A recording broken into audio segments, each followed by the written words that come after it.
오늘 말씀은 눈을 뜨게 하시는 분이라는 제목으로 하나님의 말씀 함께 나누도록 하겠습니다. 여러분, 눈을 뜨다라는 영적인 의미는 예수님이 누구신지를 안다라는 뜻입니다. 근데 이 말씀은 오늘 예수님이 제자들과 함께 길을 가시다가 실로암 연못에 한 눈먼 사람을 만나게 되는데요. 예수님이 이 사건을 통해서 진짜 소경이 누구인지를, 그리고 눈 뜨는 방법이 무엇인지를 알려주십니다. 그리고 또 소경을 두고 하는 예수님과 제자들의 대화 속에서 고난의 의미와 그리고 고난을 이겨낼 수 있는 방법에 대해서도 이 본문을 우리에게 말씀하고 계십니다. 진짜 소경은 예수님을 보긴 보지만, 예수님을 알긴 알지만 메시아로 보지 못하는 사람을 진짜 소경이라고 주님께서 말씀하고 싶으신 것입니다. 그리고 고난을 통해서 하나님께서 영광을 받으신다는 사실을 또 말씀하고 싶으십니다. 근데 이 말씀은 육체적인 눈이 어두운 사람을 고쳐주신 예수님의 은혜뿐만 아니라 이 말씀을 주신 대상이 있는데, 그것은 신앙생활을 열심히 하고 있던 바리새파 사람들, 신앙생활을 정말 열심히 하고 있는 그리스도인들에게 주시는 말씀이라 사실은 여러 번 읽고 여러 번 묵상했지만 오늘 우리는 예수님을 진짜 만나야겠다라고 생각하면서 이 말씀을 들어야 될 것입니다. 오늘 1절, 2절, 3절 말씀을 보면 함께 잠깐 읽어볼까요? 1절, 예수께서 길을 가시다가 날 때부터 눈먼 사람을 만나셨다. 제자들이 예수께 물었습니다. 이 눈먼 사람이 눈먼 사람으로 태어난 것이 과연 누구 때문입니까? 누구의 죄 때문에? 이 사람의 죄인가요? 아니면 부모의 죄인가요? 우리도 충분히 물어볼 수 있을 만한 내용입니다. 저 사람의 어려운 점들은 과연 뭐 때문에 일어나게 된 것인가?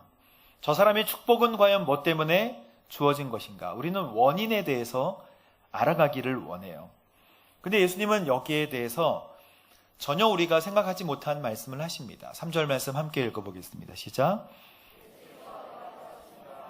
이 사람의 죄도 다만 하나님께서 하시는 일들을. 아멘. 이 사람 어려서부터 소경이었어요. 날 때부터.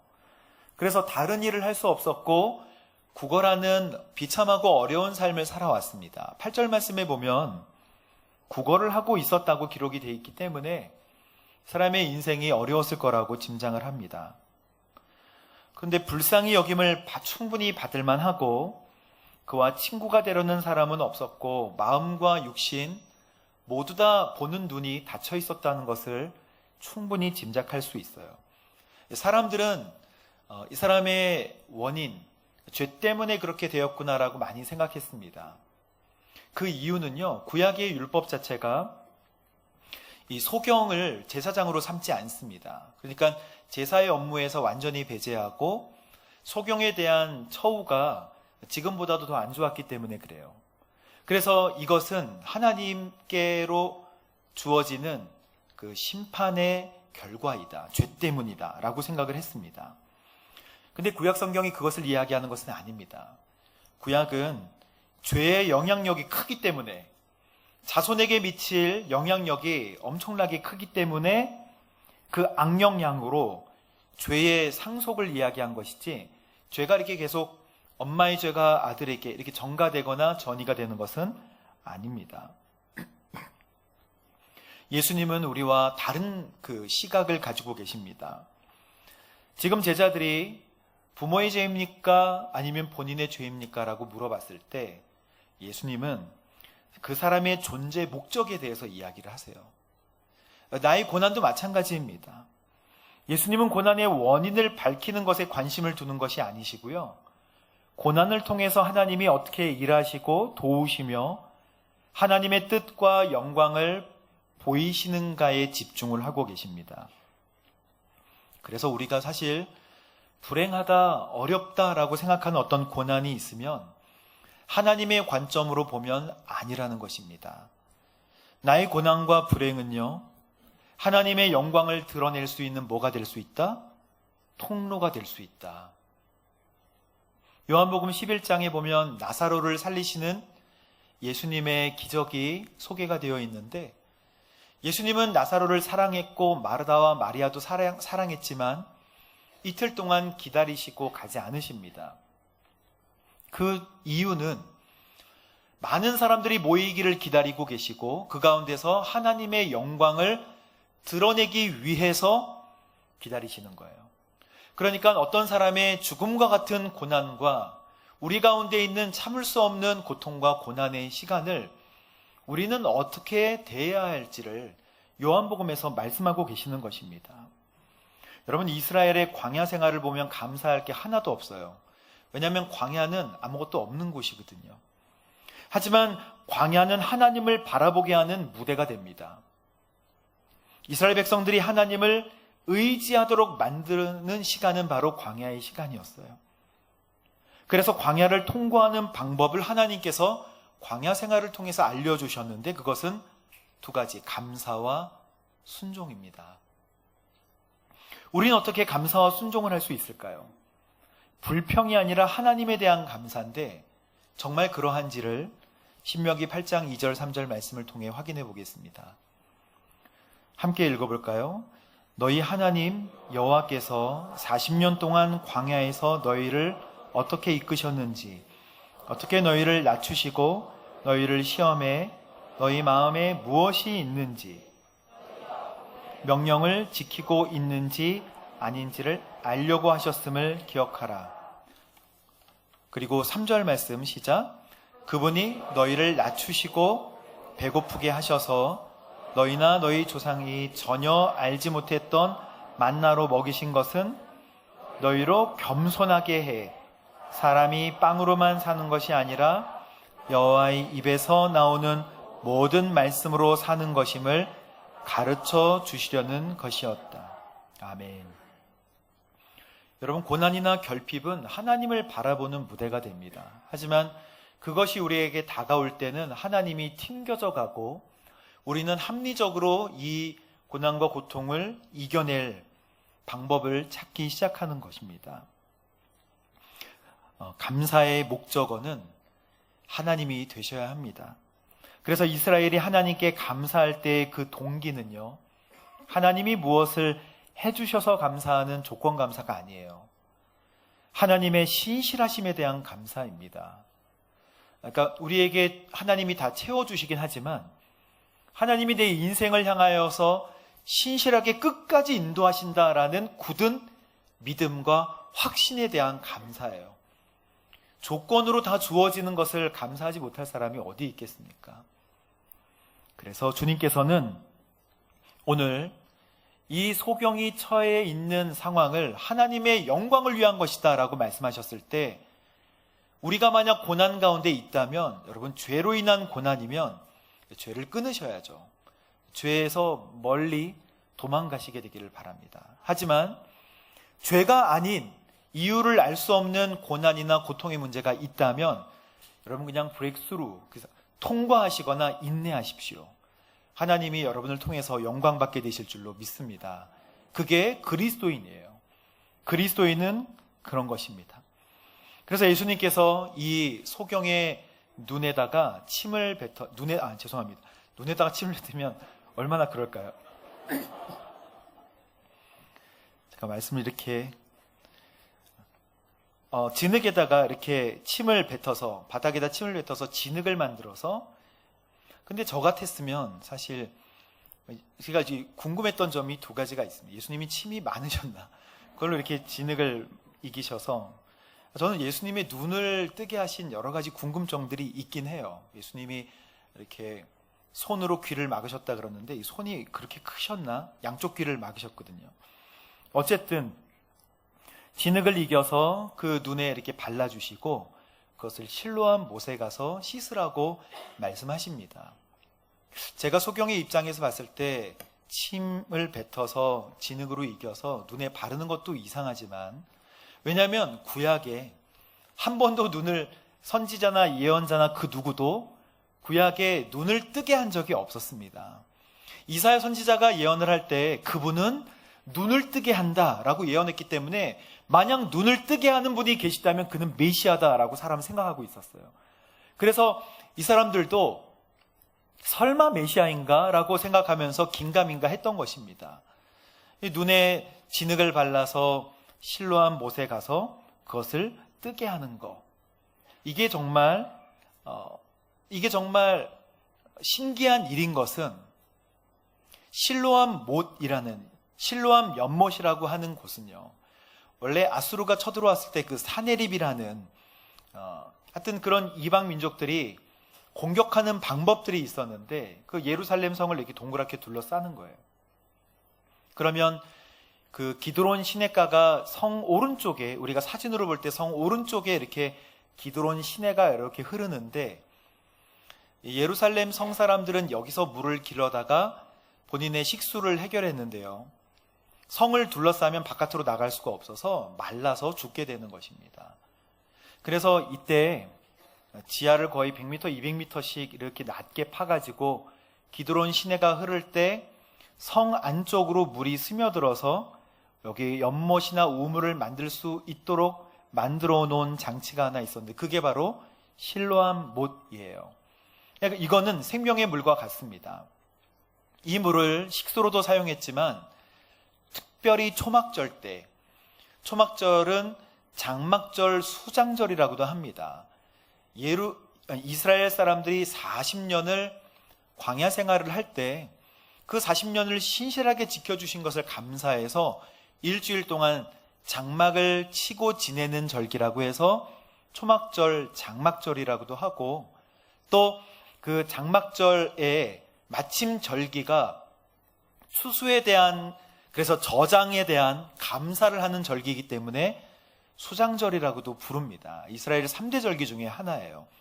이때 매일매일 제사장은 그 그릇을 갖다가 실로암 못에 가서 물을 퍼다가 제단에 이렇게 붓습니다. 근데 이 광경을 사람들이 기뻐하고 즐거워해요. 이 물은 뭘 뜻하는 것이냐? 이 물은 아무것도 없는 광야에서 바위를 쪼개서 물을 내신 하나님을 기억하게 하는 것입니다. 그래서 실로암 물로 떠서 제단에 부을 때마다 하나님이 그때 그렇게 우리에게 역사하셨지, 하나님이 아무것도 없는 광야에서 물을 내셨지라고 하면서 사람들이 기뻐했던 거예요. 이 시청각입니다. 물로 씻으라는 것도 그 가운데 그냥 낫게 해주시면 그만인데 그거를 진흙을 이겨서 사람들이 가서, 소경이니까 이렇게 절름절름 거리면서 갔을 거 아니에요. 그걸로 물로 씻었을 때 눈이 열리게 되는 놀라운 경험은 예수님께서 요한복음 8장 9장 가운데 나는 세상의 빛이 된다라는 것을 알려주시기 위한 거예요. 나는 세상의 빛이 된다. 8장에는 가늠한 여인 이야기가 나옵니다. 이 여인을 예수님께 데려왔을 때 사람들은 온전히 이 사람을 심판해달라고 데려온 게 아니었어요. 사랑을 외치던 예수님은 가늠한 여인을 율법대로 칠 것인가 용서할 것인가, 무엇을 선택해도 예수님에게 불리하기 때문에 이 여인을 데려와서 예수님을 시험하도록 바로 전장에서 예수님께 가늠한 여인, 현장에서 잡힌 여인을 데리고 옵니다. 그리고 물어봐요. 어떻게 하시겠습니까? 율법으로 치라 그러면 사랑을 외쳤던 예수님은 그 사랑이 없구나라고 욕을 먹을 것이고, 그리고 사랑으로 용서하라 하면 율법을 지키지 않는 사람이라고 욕먹을 것이고, 두 가지의 빼도 박도 못하는 상황에서 예수님께서는 이렇게, 그때도 초막절인데 이렇게 글을 쓰세요. 여러분, 초막절에 불렀던 노래가 시편 118편, 하나님의 용서를 찬양하는 노래를 아마 불렀을 거예요. 하나님 용서하심을 감사합니다. 하나님 우리를 용서해 주시고 인도하심을 감사합니다. 이것을 노래로 불렀는데 그 노래 가사나 혹은 남녀노소 많이 모였던 그 자리에서 사람들이 죄악을 쓰기 시작했을 거예요. 사람들 그 모습을 보고 나이 드신 분부터 뒷걸음질 치면서 조용히 그 자리를 다 물러가게 됩니다. 근데 그때 이제 가늠한 여인과 예수님과 단 둘이만 남았을 때 예수님께서 그렇게 말씀하세요. 나도 정죄하던 사람이 다 없어졌지. 나도 너를 정죄하지 않아. 그러니 다시는 가서 죄를 짓지 마라.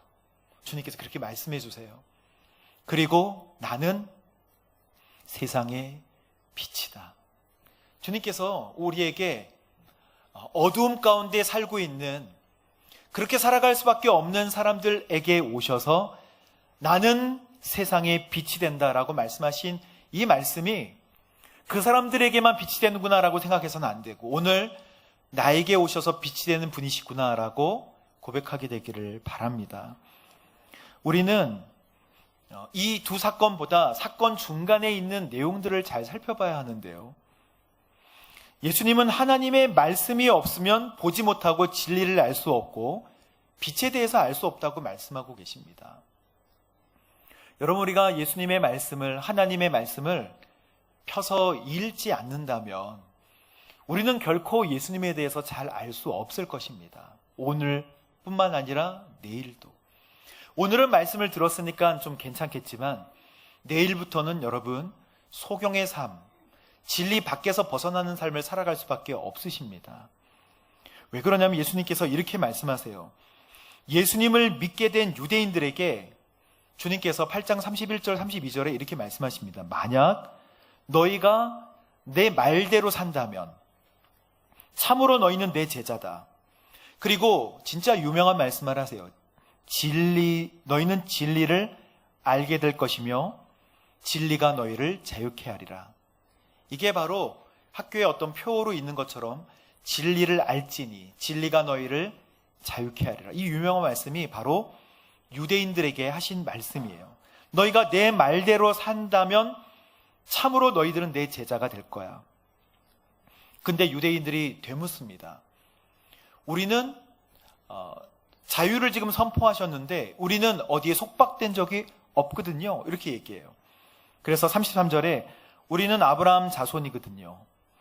그리고 어느 누구의 종 된 적도 없는데 예수님 어째서 우리가 자유롭게 된다고 지금 말씀하십니까? 조크입니까?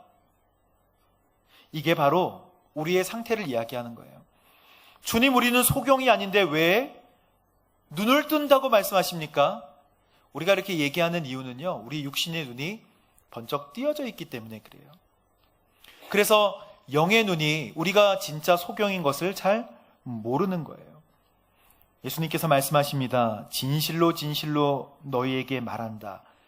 죄를 짓는 사람마다 죄의 종이야. 그리고 그러므로 아들이 너희를 자유롭게 하면 너희는 참으로 자유롭게 될 것이다. 즉 예수 그리스도를 믿는 믿음으로 참 자유를 얻게 될 거야. 여러분, 이거 말씀하시고 예수님이 길 가시다가 또 소경을 만나셔서 이 말씀을 하시는 거예요. 예수 그리스도를 믿으면 너희의 진짜 소경된 눈이 뜨여지게 될 것이다 라고 예수님을 믿지 않는 사람에게 얘기한 것이 아니라 예수님을 신실하게 믿는다고 하는 바리새인들에게 이야기하신 말씀이십니다. 여러분, 우리에게는 영의 눈이 있고 육의 눈 두 가지가 있어요. 영의 눈은 전능하신 하나님을 보는 것이고 나의 아버지를 아는 눈입니다. 예수님이 소경을 만나시고 치료하신 이 사건은요, 좋은 눈을 가지고 있으면서도 보지 못하는 사람들에게 예수님 바로 보라라고 말씀하시는, 그리고 예수님이 구원자이심을 진짜 알아야 되고 개인적으로 만나야 된다라고 말씀하시는 하나님의 말씀이십니다. 어려운 환경과 고난에 대해서도 말씀하셨지만 진짜 예수님이 구세주신가? 여기에 이 사건 때문에 바리새인들이 좀 흥분을 합니다.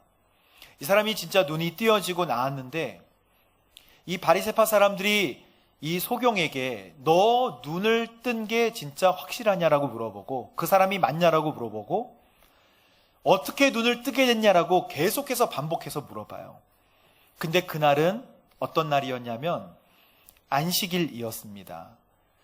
이 사람들에게 안식일이 뭘 하면 죄가 되는 날이에요. 그래서 예수님의 율법의 정신과는 관련 없이 안식일에 뭐를 했기 때문에 바리새파 사람들은 예수님을 죄인이라고 생각했습니다.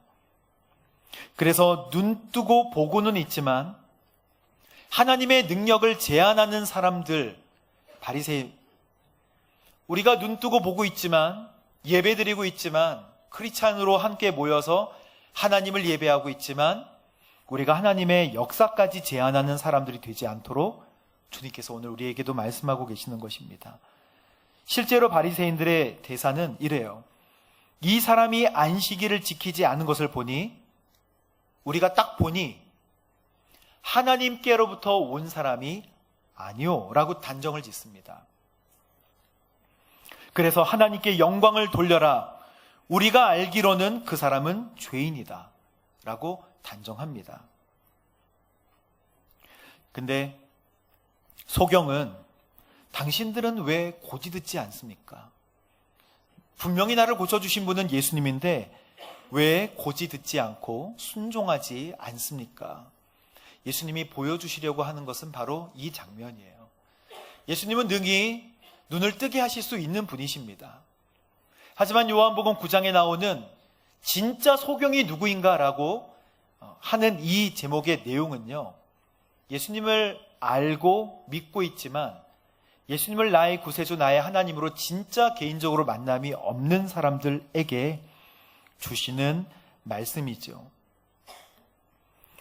이 소경 결국에는 말싸움 하다가 쫓겨납니다. 왜냐하면 예수님을 그리스도라고 인정할 때는 우리의 모임에서 쫓아낸다라고 바리새파 사람들이 먼저 얘기했기 때문에 이 사람은 예수님에 대한 고백을 진짜로 해요.